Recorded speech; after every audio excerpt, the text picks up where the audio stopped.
So here we are, question 33. We've moved to a laboratory now. We're growing all sorts of things in a petri dish.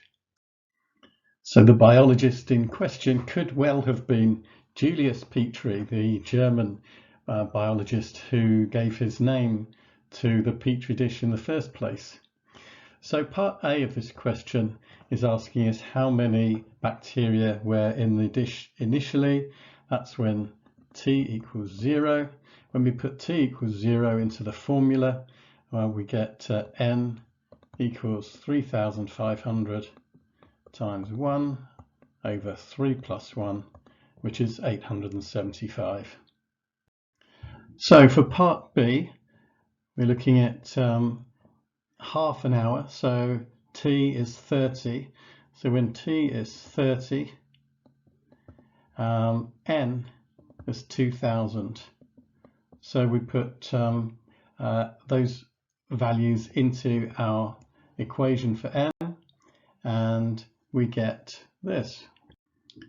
So how do we solve this equation then? Well, how did I solve it? I multiplied the denominator up to the other side, so that gave me 6,000 plus 2,000 b to the power 30 equals 3,500 b to the power 30. Rearranging gives me 6,000 equals 1,500 b to the power 30.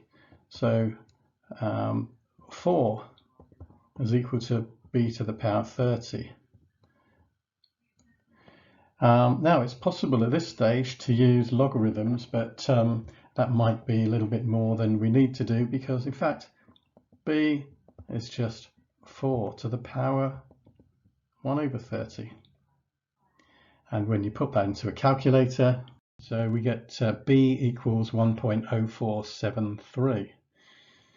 But we must remember that there's a second part to this question, part B, and which is to calculate how much longer it would take for the number of bacteria to reach 3,000. So we get a similar equation to the one we had before. Instead of 2,000, we get 3,000. And when we solve that in a similar way, we get t equals 73.59. But the question, remember, is how much longer. So the answer to that part of the question is around about 44 minutes longer. So moving on to part C now, the maximum number of bacteria according to this model. Well, here's the model again.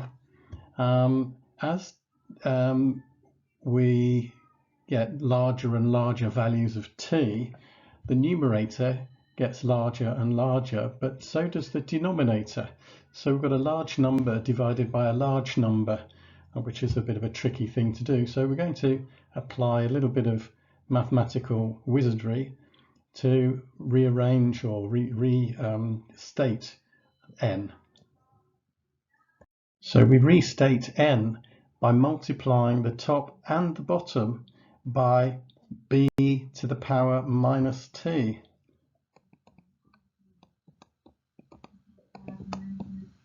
And then the numerator simply becomes 3,500, and the denominator becomes 3b to the minus t plus 1. So then what happens as t gets very big and positive as it approaches infinity, this b to the minus t term tends to 0. So that means that the maximum number of bacteria according to this model is 3,500 divided by 1, 3,500. Okay, we've got one more part to look at, part D now. Give a reason why this model might not be appropriate. Well, there are plenty of reasons which could be given for the model possibly not being appropriate. A few of the ones that I can think of are here. So the first thing I've noticed here is that the model is a continuous model, so it can theoretically produce a predicted number of bacteria of 900.5, which of course is impossible.